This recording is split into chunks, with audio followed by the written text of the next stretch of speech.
how to change buttons on PS5 controller. Hi everyone, welcome back to our channel. In today's video, I'll simply guide you through the steps on how you can basically go ahead and then actually change your buttons on your PS5 controller. So make sure to watch the video till the end. So if you want to reassign new buttons or maybe remap new buttons for your PS5 controller, it's actually quite simple to do so.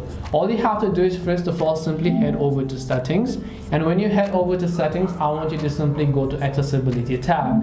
And when you go to the accessibility tab over here, you'll be able to find this option called controllers. So all you have to do is simply select that option here. And once you select the option called controllers, at the very top you'll find custom button assignments for DualSense wireless controller. All you have to do is simply select that and just select the option called custom button assignments. After you've done that, you can simply go ahead and select customize button assignments, and you'll be able to go ahead and then basically set whatever else you prefer over here. And this way you'll be able to change your buttons on PS5. Hope this video was very helpful to you guys. If it did help you, make sure to leave a like and subscribe to our channel. If you have got any questions, then feel free to leave them down. Thank you for watching and see you soon in the next video.